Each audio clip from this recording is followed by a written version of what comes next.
तो एक घटना थी, क्योंकि मैं फिर कह रहा हूं, उस घटना को नहीं समझ पाए। और मैं तुम्हें कह रहा हूं कि और भी सैकड़ों ऋषि योगी संध्या पढ़ के देख रहे थे कि क्या हो रहा है, ऐसा क्यों हो रहा है। और मैं कह रहा हूं ऐसा होगा। जिन एक ही बात की है वो कह रहे ऐसा नहीं हो सकता। मैं कह रहा हूं मैं इनको पूर्ण रूप से योगियों से बना के छोड़ूंगा नहीं। और ये गारंटी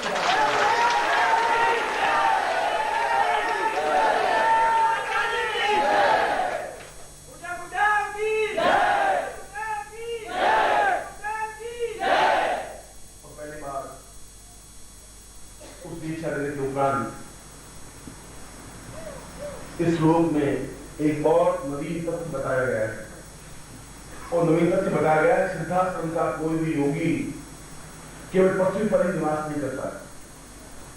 पृथ्वी एक ग्रह है, अगर पृथ्वी ग्रह है तो शुक्र भी ग्रह है, मंगल भी ग्रह है, चंद्रमा भी ग्रह है। और उन सभी ग्रहों पर विचरण करना उनका धर्म, उसका कर्तव्य, उसका नैतिक दायित्व है। केवल मानव सभ्यता केवल पृथ्वी पर ही नहीं है। मानव सभ्यता तो चंद्र पर भी है, मंगल पर भी है, बुध पर भी है, गुरु पर भी है, शुक्र पर भी है। और आप मेरे विज्ञान इस बात को स्वीकार नहीं कर रहा है। और मैं कह रहा हूं कि एक चंद्रलोक से दो यात्री अगर रॉकेट में बैठ करके और अफ्रीका के रेगिस्तान में उतर जाए और दूरबीन से 200 मील दूर देखे तो रेगिस्तान दिखाई देगा, हरी भरी पहाड़ी प्रकृति को दिखाई देगी, पेड़ दिखाई देगा, आदमी दिखाई देगा ही नहीं। और वो कहेगा कि यहाँ पर पृथ्वी पर अस्तित्व नहीं है, रेत की रेत है, कोई पत्थर भी नहीं है, कोई चट्टान भी नहीं है। तो संकेत मिलेगा आप एक बोली रेत भर करके ले आए, यहाँ विश्लेषण करें। और यदि वे 2 किलो या 5 किलो रेत लेकर के चंद्रलोक पर चले जाए और चंद्रलोक के यात्री या वहां के वैज्ञानिक विश्लेषण करें कि पृथ्वी पर जीवन नहीं है, जहां पर चंद्रलोक या चंद्र के यात्री उतरे थे वहां पर केवल रेगिस्तान है, तो क्या सत्य है? वो सत्य नहीं है। तो अफ्रीका का हजारों मील दूर लंबा चौड़ा रेगिस्तान है। ठीक उसी प्रकार से जहां पर पृथ्वी के रॉकेट के लोग उतरे वहां पर अस्तित्व नहीं होगा। मगर जहां अस्तित्व नहीं, इसका मतलब ये नहीं कि चंद्रमा पर अस्तित्व नहीं है। चंद्रमा मनसो एक दाता पूर्वो सदा मुसा पूर्वा सता। यजुर्वेद 2:7 शब्दों में कह रहा है कि ये जो चंद्रमा का आधा भाग बिल्कुल निर्जन रेगिस्तान है, काला है, उसमें कुछ भी नहीं है। क्योंकि चंद्रमा की पूरे महीने की 15 कलाएं बिल्कुल निस्तेज है, निर्विकार है। और बाकी 15 कलाएं अपना आप में पूर्ण यौवनवान है, क्षमतावान है, एक ही कला बढ़ती है, पूर्ण मासी का काम नहीं करता है। इसीलिए इस श्लोक में बताया गया कि वह गुरु केवल पृथ्वी लोक पर विचरण नहीं करे। केवल मेरा अस्तित्व इसलिए नहीं है कि मैं पृथ्वी लोक पर विचरण करूं।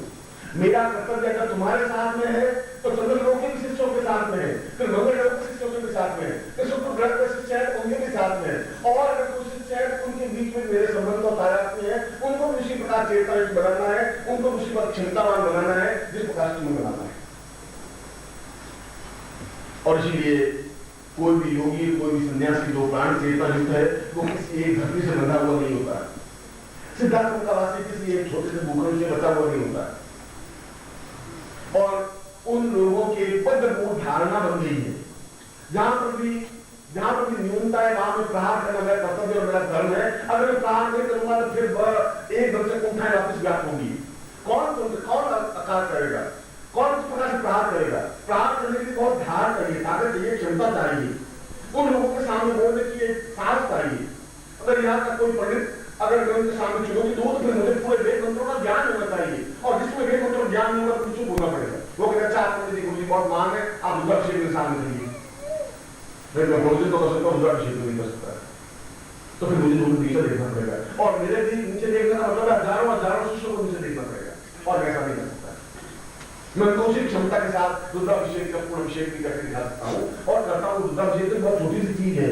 रुद्राभिषेक तो एक भगवान शिव की स्तुति है, आराधना है, एक चिंतन, एक विचार, एक धारणा है। रुद्राभिषेक के उन विशेष मंत्रों के माध्यम से भगवान शिव को सामने प्रत्यक्ष प्रकट किया जाए, उन मंत्रों के माध्यम से भी उनको आप प्रत्यक्ष देख सकें, यह रुद्राभिषेक है। और इसीलिए आज का जो प्राण चेतना दीक्षा संस्कार था तुम्हारा, तो प्राण चेतना दीक्षा संस्कार पिछले 800 वर्षों के बाद में वापिस पहली बार स्पष्ट हुआ। आपको एहसास किया, आपका सारा शरीर झिंझिनाया होगा, एहसास किया होगा, और ठीक उस प्रकार से झिंझिनाया होगा जिस प्रकार से एक मुर्दा शरीर में बिजली का करंट दिया जाए। जीवित शरीर में करंट देने से थोड़ी हलचल हो सकती है, बिल्कुल जो 800 वर्षों से मुर्दा हो गया उसमें करंट देने से कुछ हलचल हो, और कुछ हलचल भी होगी तो मैं इसको जिंदा संतान बना दूंगा, ये मेरी गारंटी है।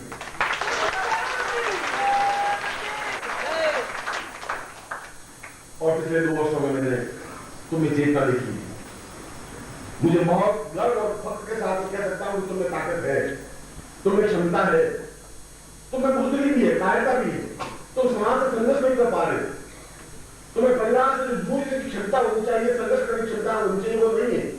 ये तुम्हारी न्यूनता है, ये तुम्हारी न्यूनता है कि तुम्हें जो श्रद्धा भाव होना चाहिए वो नहीं है। यदि तुम्हारी न्यूनता है कि तुम समर्पण भाव से जिस प्रकार से समर्पण कर सको नहीं कर सको, ये तुम्हारी न्यूनता है, मगर ये छोटी मोटी न्यूनता है।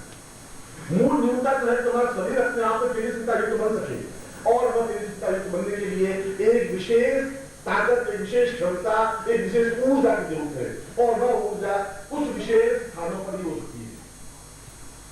और सीधे तुम्हें होता है सुनाने के पीछे मेरा मकसद, मेरा चिंतन इतना ही था। और मुझे बहुत चिंता हुई कि आपने भगवान शिव के उस पावन पवित्र धाम में जो कैलाश का एक दूसरा प्रतिरूप कहता है, उस रूप में आकर के भगवान शिव की प्रार्थना की, और एक क्षण भी उनके दर्शन कर लिए। यूं तो यहाँ के पंडित 24 घंटे उनकी प्रकृति शिवलिंग को देखते ही रहते हैं, उनको भगवान शिव दिखाई नहीं देता, काला शिवलिंग दिखाई देता है, और देखने वाले एक आंख और एक निमिष में सब कुछ भान करता है। मैं तुम्हें एक क्षण में देख लेता हूं, तुम्हारा पूरा जीवन इतिहास देख लेता हूं।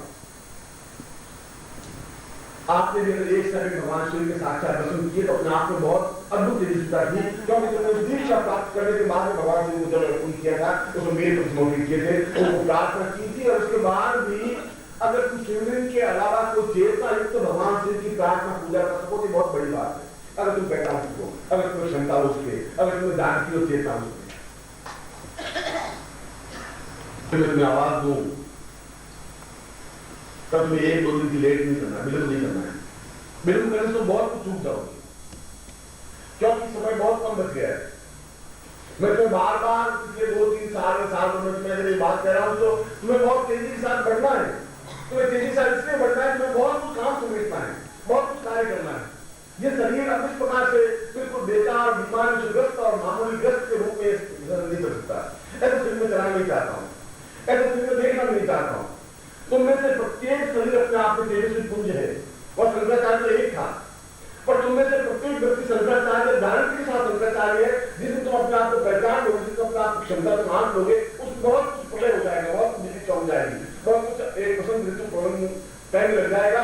मगर जिस दिन तुम अपने आप में मूल्य आएगा, क्षमता आएगी, जिस दिन तुम्हें संघर्ष करने की क्षमता आती, और मैं तुम्हें उस अपने स्वरूप से, अपनी जाति से, अपने व्यक्तित्व से परिचित कराना चाहता हूं। और परिचित कराने के लिए मैं यहाँ उपस्थित हुआ। मैंने एक उदाहरण के रूप में समझाया था कि एक बार शेर का एक बच्चा जो इस शेर का बच्चा शेर से पैदा हुआ, और केवल आधे पौन घंटे बाद शिकार ने गोली मारी, शेर को मार दिया। शेर का बच्चा भाग गया, भागा, आगे गीदड़ जा रहे थे, गीदड़ के 10-12 बच्चे थे, उन गीदड़ों के साथ उस शेर का बच्चा भी साथ दौड़ गया। शिकारी ने उस शेर की लाश को जीप में डाली और ले गए। 2-4 महीने बीते, उस शेर का बच्चा थोड़ा सा बड़ा हुआ, मगर उन गीदड़ों के बीच रहते हुए हुआ चला, कोई आवाज सुन ली। जहां भी आवाज एकदम शेर की कोई गड़ना जरूर सुन दे तो दौड़ के मार में घुसता है। बाकी शिकार के बच्चे घुसे और शेर का बच्चा भी घुसता है। गीदड़ ने कहा कि ध्यान रखना, यहाँ शेर बहुत भयानक होते हैं, वो मार के खा जाते हैं, तुम जहां भी आवाज आए, तुम्हें जो भी जगह मिले घुस जाए करो, चुप जाओ, संघर्ष नहीं करना है, तुम मारे जाओगे। साल भर हुई, 1.25 साल हो गया। एक दिन जब वो गीदड़ और 8-10 बच्चे उसके और उस शेर का बच्चा भी साथ हुआ करके जा रहे थे, इस शेर दूर से खड़ा था, देख रहा था कि इन गीदड़ों के बीच में शेर कैसे जा रहा है। उसे लगा तो आश्चर्य है, ये बीच में कैसे, ये शेर कपावर है, इसके आग, इसकी लपक, इसकी चाल बिल्कुल हुआ गीदड़ ढोक रहा है, चल रहा है, क्या बात है। उस जो हुंकार करी, हुंकार को सारे सियार भागे और शेर दबक करके उस शेर को पकड़ लिया। तुम क्या करें? तुम गीदड़ हो, तुम गीदड़ नहीं हो, तुम गीदड़ हो नहीं, तुम्हें मैं पहले शब्द मारा हूं, तुम गीदड़ नहीं हो।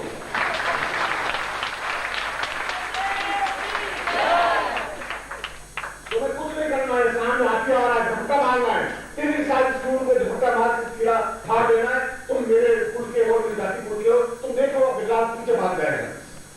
तुम क्या बात करो, ठीक कह रहा हूं, तुम झपट्टा मारो, और झपट्टा मारा हाथी एकदम सर्दी से फाड़ गया। मैंने भी 1 अरब वृत्तियों में से उन शेर के बच्चों को चुना है।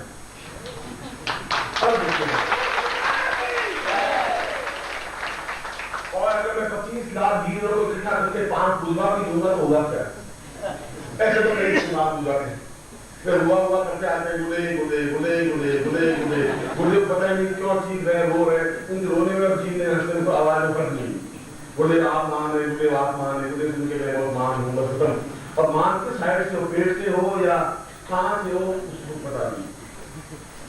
इसलिए अगर शेर की सतर्क निगाहें उन गीदड़ों के बीच में शेर को पहचान लेती है तो मेरी निगाह में बहुत सतर्क है, बहुत सावधान है, और बहुत क्षण पहचान लेता हूं कि ये शेर है, और सियार मेरे शेरों की जिंदगी नहीं खड़ा हो सकता।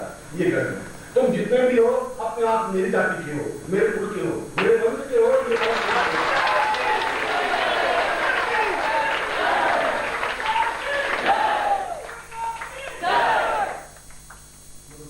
ये 40 साल गीदड़ों के बीच रहे और तुम्हारे पास कोई शब्द नहीं है, थोड़ा भी मंत्र जपते और होश जलने लग जाते हैं तुम्हारे। थोड़े भी एकदम से कोई धमकी आती है तो गंगा के अंदर घुस जाती है, थोड़े भी पुरुष पति या पत्नी कुछ भी करे तो एकदम से घुस के अंदर बैठ जाते हैं। ऐसा भगवान नहीं, गुरुदेव को नहीं आ सकता। अब क्यों नहीं आ सकता? क्या हुआ?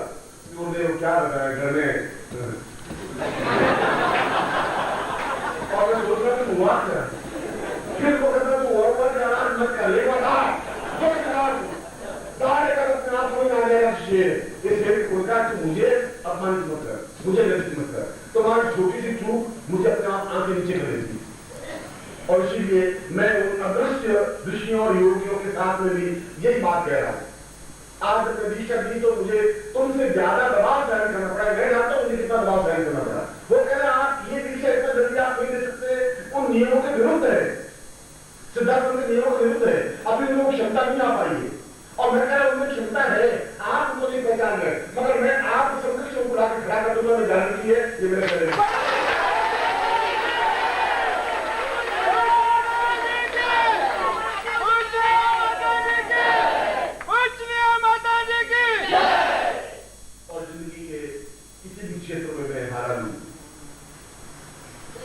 तुमसे ज्यादा संघर्ष किया है, तुमसे ज्यादा परेशानियां, बाधाएं, अड़चनें, कठिनाइयां देखी हैं और देखता हूं। हर क्षण नई समस्या मेरे सामने आती है और समस्या मेरी तो धकेल करके फिर आगे भाग रहा था। तुम 50 कदम चलने पर शायद एक बाधा, एक परेशानी आती होगी, मैं एक कदम बढ़ता हूं 4 परेशानी आती है, खड़ी होती है। और किसी योगी ने तो बड़ा ही मजाक के रूप में कहा था कि विश्वेश्वरन जी तो एक शादी नहीं की है, बाधा, परेशानी, अड़चन, कठिनाई और डिफिकल्टी, टेंशन, इन सब के साथ आगे की हर को औरत के साथ परेशान दोहराने की होती है। शेर इस बात से विस्तृत नहीं होता। ओम परम तत्वाय नारायणाय गुरुभ्यो नमः। ओम ह्रीं मम प्राण देह रोम प्रतिरोम चैतन्य जाग्रय ह्रीं ओम नमः। ओम भूर्भुवः स्वः तत्सवितुर्वरेण्यं भर्गो देवस्य धीमहि धियो यो नः प्रचोदयात्।